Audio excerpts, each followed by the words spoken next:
My dear students,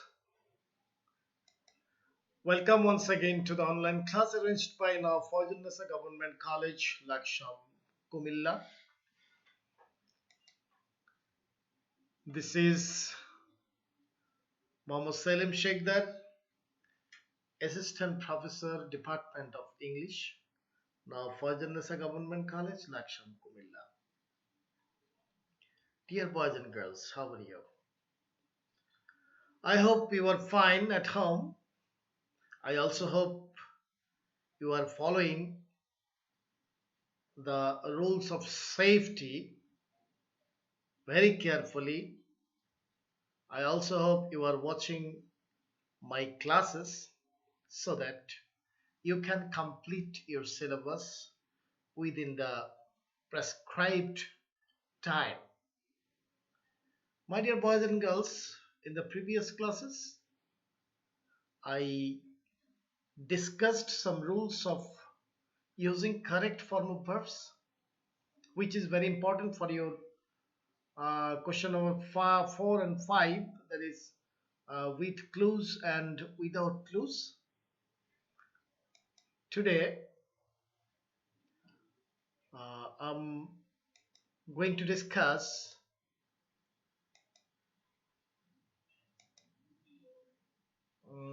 Unit 5, the name of the unit, Art and Music. Lesson 2, topic Folk Music. In a class, I discussed this topic and I discussed this topic for answering question number 1. That means reading comprehension for multiple choice question and open-ended question. Today, I'm going to discuss this topic to complete a flowchart. I've taken a class on flowchart and I told you or I showed you how can we complete a flowchart. Today I shall do it again. You should very carefully listen to my lecture so that you can make flowcharts. For making flowcharts, dear students, I have told you that we need to learn how to make short notes. We can make short notes in different ways. আমরা short note বিভিন্নভাবে বানাতে পারি। তোমার infinitive দিয়ে short note বানাতে পারি, gerund দিয়ে short note বানাতে পারি, পার্টিসিপল দিয়ে আমরা শর্ট নোট বানাতে পারি। আমরা একটা নাউন ফ্রেজ তৈরি করতে পারি, নাউন ফ্রেজ দিয়ে শর্ট নোট বানানো যায়। যাই হোক, কিভাবে শর্ট নোট বানাতে হবে এর উপরে একটা ক্লাস আমরা আলোচনা করব বলেছিলাম। তো ক্লাসটা তৈরি করে আমি খুব শীঘ্রই এটা আলোচনা করব, তখন তোমরা কিভাবে শর্ট নোট বানাতে হয় সেটা শিখে যাবে। তো আজকে আবারও আমরা ফ্লো চার্টটা দেখি কিভাবে ফ্লো চার্ট আসলে করতে হয়। ফ্লো চার্ট করতে হলে you have to read the passage very carefully and this reading should be target oriented. অর্থাৎ প্যাসেজটা যখন তুমি পড়বা একটা তোমার টার্গেট থাকবে, পড়ার একটা টার্গেট থাকবে। সেই টার্গেট হচ্ছে ফ্লোচার্ট তৈরি করতে যে বৈশিষ্ট্যগুলির কথা বলা হচ্ছে বা যে ইনফরমেশনগুলি কথা বলা হয়েছে সেই ইনফরমেশনগুলি কোথায় কোথায় আছে প্যাসেজটার সেটা তোমাকে একটু আন্ডারলাইন করে রাখতে হবে অথবা একটু চিহ্নিত করে রাখতে হবে, যাতে করে সেই স্পেসিফিক জায়গাটা থেকে তুমি শর্ট নোটটা তৈরি করতে পারো। That means you have to read the passage very carefully to find out the specific information that is required for completing a flowchart.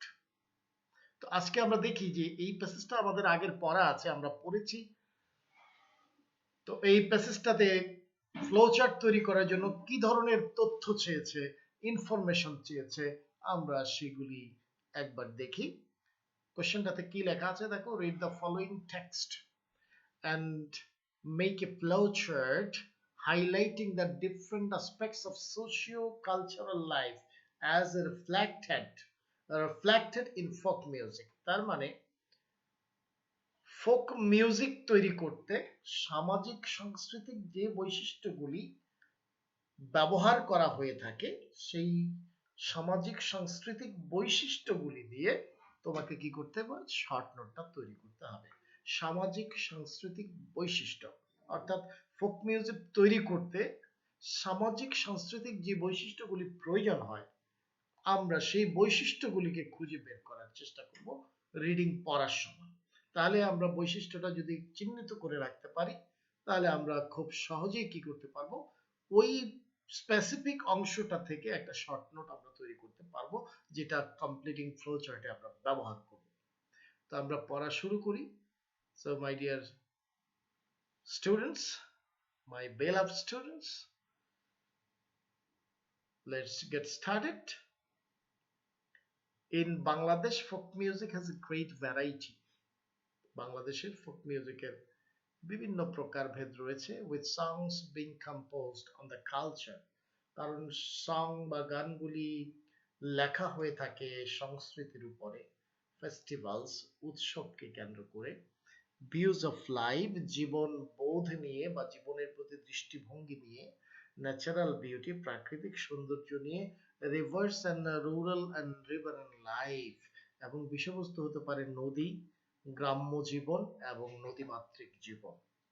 তাহলে নদীমাতৃক জীবন, গ্রাম্য জীবন ফোক মিউজিক তৈরিতে একটা বিশেষ ভূমিকা পালন করে। এটা একটা সোশিও কালচারাল অ্যাসপেক্ট, এটা একটা সামাজিক সাংস্কৃতিক বৈশিষ্ট্য ফোক সং এর, যে এটা নদী অথবা নদীমাতৃক জীবন অথবা গ্রাম্য জীবন নিয়ে কি হতে পারে, তৈরি হতে পারে। তাহলে আমরা এই জায়গাটা একটু বেগুনি কালার করে রাখলাম, যে আমাদের ফ্লো চার্টে আমরা এই জায়গাটা ব্যবহার করতে চেষ্টা করব, rivers and rural and riverine life. These songs are also about social inequality and poverty. Folk song এর আরেকটা বৈশিষ্ট্য হতে পারে সামাজিক বৈষম্য এবং দারিদ্র্য।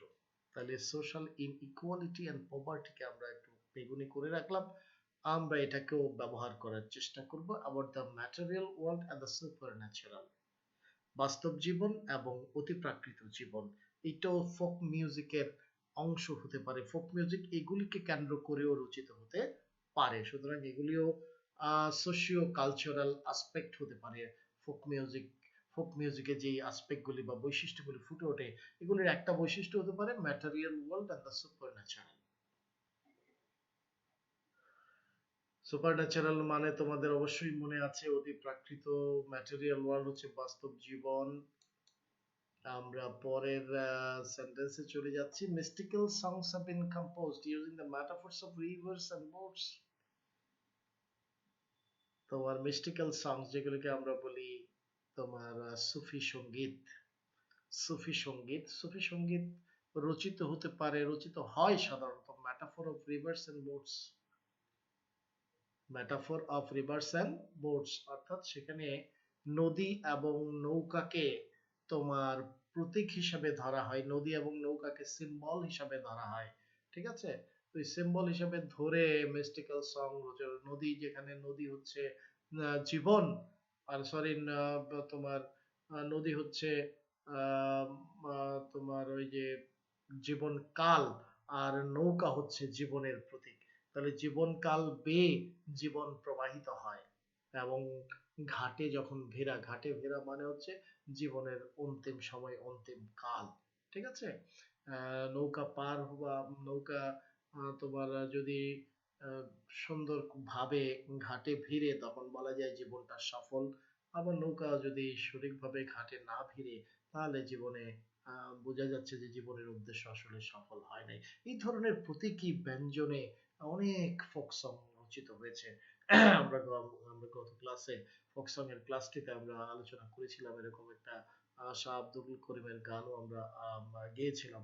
তো যাই হোক, এইটাও ফোক সঙ্গীতের একটা সোশিও কালচারাল আসপেক্ট, এটাকেও আমরা বেগুনি কালার করে রাখলাম। Since the country is basically riverine, যেহেতু নদীমাতৃক দেশ, the Bhatiali forms an important genre of folk music. Bhatiali খুবই গুরুত্বপূর্ণ একটা উপাদান, ফোক মিউজিকের একটা খুবই গুরুত্বপূর্ণ উপাদান হচ্ছে ভাটিয়ালি সঙ্গীত। ভাটিয়ালি সঙ্গীত গত ক্লাসে আমরা আলোচনা করেছি। Folk music is formed and developed according to the environment, differences in the natural environment.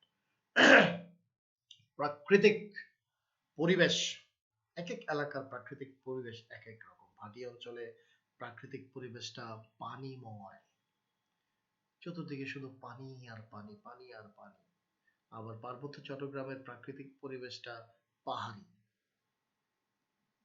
আবার তোমার আহ সমভূমি অঞ্চল আছে, প্লাবনভূমি অঞ্চল আছে, বরেন্দ্রভূমি আছে, এক এক রকম প্রাকৃতিক অঞ্চল। তো প্রাকৃতিক এনভায়রনমেন্টটা, ন্যাচারাল এনভায়রনমেন্টটা ফোক মিউজিকের উপরে খুব জোরালো ভাবে প্রভাব বিস্তার করে। ওই অঞ্চলের সুখ দুঃখ হাসি কান্না নিয়ে ওই অঞ্চলের ফোক সঙ্গীত রচিত হয়ে থাকে। তো মাই ডিয়ার স্টুডেন্টস, আমরা বুঝতে পারলাম যে differences in the natural environment তোমার ফোক সঙ্গের একটা সোশিও কালচারাল আসপেক্ট হতে পারে। এটাও বেগুনি কালার করে রাখলাম।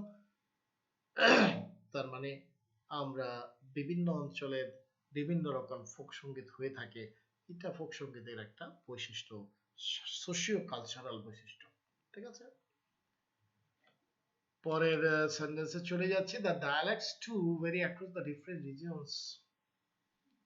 বাংলাদেশে folk music therefore varies from region to region। or dialect, আঞ্চলিক ভাষা, উপভাষা, আঞ্চলিক ভাষা, আঞ্চলিক ভাষা ভিন্ন, এটাও আমরা আলোচনা করেছিলাম। নোয়াখালীর গান একরকম, চট্টগ্রামের গান আরেক রকম, সিলেটের গান আরেক রকম। এইভাবে ডায়ালেক্টের ভিন্নতার কারণে ফোক মিউজিকও ভিন্ন হয়। তাহলে ডায়ালেক্টের ভিন্নতাও তোমার ফোক মিউজিকের একটা সোশিও কালচারাল আসপেক্ট, এটাও আমরা কি করে রাখলাম, বেগুনি কালার করে রাখলাম। তো Bangladeshi folk music therefore varies from region to region। এই জন্য এক অঞ্চলের ফোক মিউজিক আরেক অঞ্চলের ফোক মিউজিকের সাথে আসলে সুরেও পার্থক্য আছে, কথায় পার্থক্য আছে, সুরগুলি একরকম নয়, আর কথার উচ্চারণ তো একরকম নয়। Thus there are the northern ভাওয়াইয়া, তার ফলে উত্তরাঞ্চলে ভাওয়াইয়া গানের সৃষ্টি হয়েছে।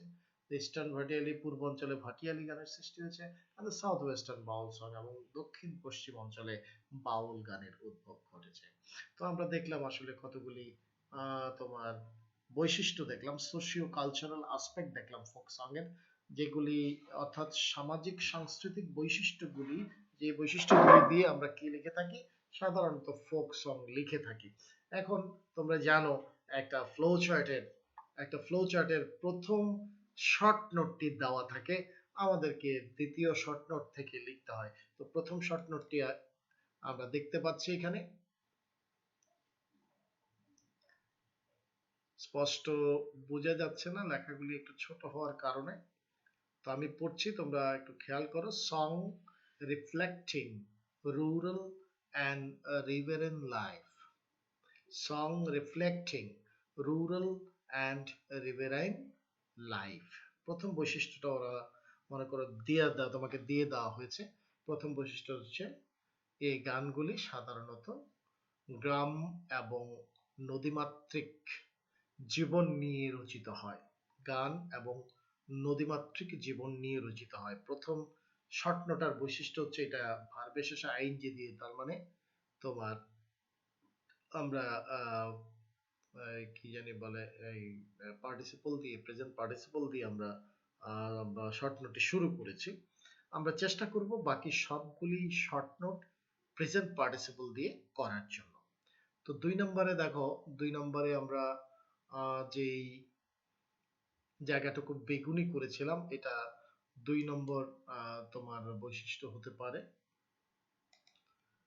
আমরা একটু পিছনে আবার যাচ্ছি।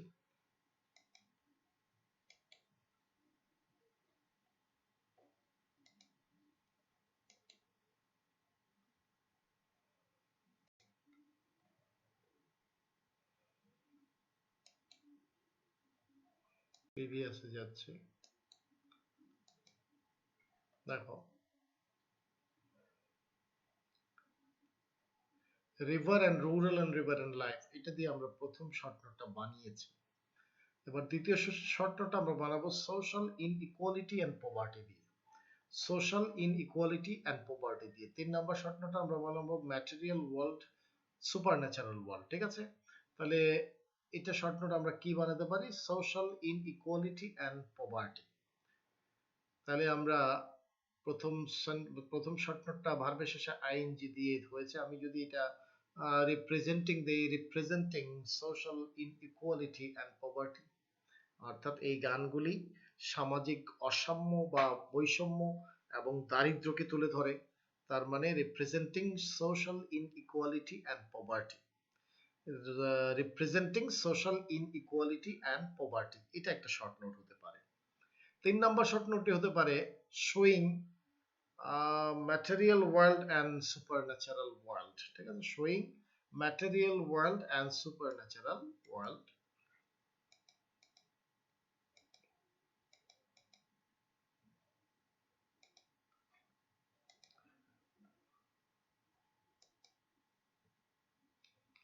তাহলে দেখো 2 নম্বরটা আমরা বলেছিলাম representing social inequality and poverty. Social inequality and poverty আমি কয়েকবার পড়ছি যেহেতু লেখাগুলো একটু ছোট হয়ে গেছে, আর একটু বড় করলে ভালো হতো। তোমরা বোঝার চেষ্টা করো। Representing social inequality and poverty, representing social inequality and poverty. আমরা 3 নম্বর আসপেক্টে চলে যাই। 3 নম্বর আসপেক্টে আমরা খুঁজে বের করেছিলাম material world and super natural. তাহলে আমি লিখেছি showing showing material world and super natural, showing material world and super natural, material world and super natural. আমরা 4 নম্বর আসপেক্টে যেতে পারি। 4 নম্বর বৈশিষ্ট্য, 4 নম্বর বৈশিষ্ট্যটি হচ্ছে তোমার composing song with metaphor of river and boat। এটাও একটা বৈশিষ্ট্য যে গানগুলি সাধারণত নদী এবং নৌকার প্রতীকী ব্যঞ্জনে লেখা হয়ে থাকে, অর্থাৎ নদী এবং নৌকাকে প্রতীক হিসাবে ধরে, জীবন এবং জীবন কালের প্রতীক হিসাবে ধরে তোমার গান রচিত হয়। এটাও ফোক মিউজিকের একটা সোশিও কালচারাল আসপেক্ট। আমরা পরেরটিতে যাই। পরেরটি কি আছে দেখি। পরেরটি হতে পারে তোমার reflecting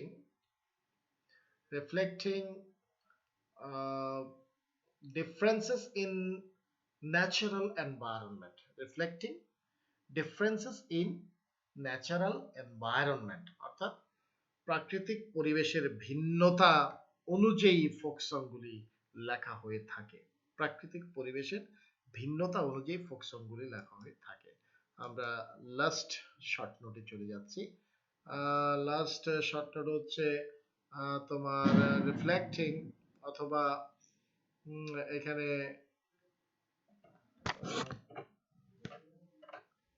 with the dialect, varied dialect, reflecting varied dialect of the different regions, reflecting varied dialect of different regions, অর্থাৎ বিভিন্ন অঞ্চলের উপভাষা অনুযায়ী তোমার এই ফোক সংগুলি লেখা হয়ে থাকে। তো আমি দেখো তোমার কোন জায়গা থেকে শর্ট নোট গুলি আমি নিলাম, অর্থাৎ সেন্টেন্সটা কোন সেন্টেন্সটা নিলাম, সেই সেন্টেন্সটাকে কিভাবে শর্ট নোটে রূপান্তরিত করলাম, এগুলি ভালো করে একটু খেয়াল করবে। ঠিক আছে, যেমন এখানে সেন্টেন্সটা ছিল the dialects to vary across the different regions, এটা থেকে আমি বানালাম তোমার showing অথবা reflecting varied dialects of different regions, showing varied dialects of different region। এটা ছিল সেন্টেন্স, হয়ে গেল শর্ট নোট। এইভাবে সেন্টেন্স গুলি থেকে শর্ট নোট বানিয়ে বানিয়ে আমাদেরকে কি লিখতে হবে? ফ্লো চার্টটি লিখতে হবে। তো সুপ্রিয় শিক্ষার্থী বৃন্দ, তোমরা আশা করি ব্যাপারটা বুঝতে পেরেছো। এখন প্রত্যেকটা প্যাসেজ, যে প্যাসেজগুলি আমরা পড়ছি, সেই প্যাসেজগুলি তোমার বইয়ে তোমার জন্য প্রেসক্রাইব করা যে বইটা আছে সেই বইয়ে চমৎকার ভাবে তোমার ফ্লো চার্ট আকারে দেওয়া আছে, সামারি আকারে দেওয়া আছে, মাল্টিপল চয়েস কোশ্চেন আনসার এইসব হিসাবে বইয়ের মধ্যে মডেল কোশ্চেন আকারে দেওয়া আছে। তোমরা এক একটা প্যাসেজ ধরবা, সেই প্যাসেজ গুলি থেকে 4টা আইটেমই করার চেষ্টা করবা। Multiple choice question, open ended question, 2 নম্বরে ফ্লো চার্ট, 3 নম্বরে সামারি। এই 3টা আইটেম প্রত্যেকটা মডেল কোশ্চেন থেকে তোমরা সলভ করবা। প্রত্যেকটা মডেল কোশ্চেন তো আর ক্লাসে আমাদের আলোচনা করা সম্ভব নয়, মডেল কোশ্চেন আকারে ক্লাসে আলোচনা করা সম্ভব নয়। অনলাইন ক্লাসের সহযোগিতার কারণে আমরা পারছি করতে, তো সবগুলি করা যাবে না। তোমরা মডেল কোশ্চেন থেকে এগুলি সলভ করবে। আমরা শুধু পদ্ধতিটা তোমাকে দেখিয়ে দিতে পারি। আমি তোমাদেরকে পদ্ধতি দেখিয়েছি কিভাবে মাল্টিপল চয়েস কোশ্চেন আনসার করতে হবে, আমি পদ্ধতি দেখিয়েছি কিভাবে কোশ্চেন আনসার করতে হবে, আমি পদ্ধতি দেখালাম কিভাবে ফ্লো চার্ট লিখতে হবে। এখন একটা দুইটা এইরকম দেখে তোমাদেরকে কি করতে হবে, তোমাদেরকে মডেল কোশ্চেন থেকে এগুলি সলভ করতে হবে, প্রতিনিয়ত সলভ করতে হবে। যত বেশি সলভ করবে তত বেশি পারফেকশন আসবে। তোমাকে বুঝতে হবে এগুলিতে এখন ফুল মার্কস পাওয়া যায়। ফ্লো চার্টে 10-এ 10ও তুমি পেতে পারো if the short notes are correct, তাহলে তোমাকে 10-এ 10ও দেওয়া যেতে পারে। So my dear students, from the very beginning of our class I told you that you have to practice a lot. You have to practice it a lot, and for practice we have given you a book, we have prescribed you a book. You should buy this book and practice all the model questions from that books. Then you will be able to get good marks in English first paper. তো সুপ্রিয় শিক্ষার্থীবৃন্দ, আজকে আর বেশি আলোচনায় যাব না। তোমরা আমি আজকে আবারও একটা ফ্লো চার্ট কিভাবে করতে হয় সেটা আলোচনা করলাম। আমরা এতদিনে যেই প্যাসেজগুলি আলোচনা করেছি প্রত্যেকটা প্যাসেজের ফ্লো চার্ট একটার পর একটা তোমাদের কি করতে হবে, একটার পর একটা তোমরা সেই ফ্লো চার্ট গুলি বাসায় প্র্যাকটিস করে ফেলবা, তাতে করে তোমাদের পারফেকশন আসবে। তো আজকের মতো এখানেই শেষ করছি। খোদা হাফেজ, thank you everybody, see you in the next class.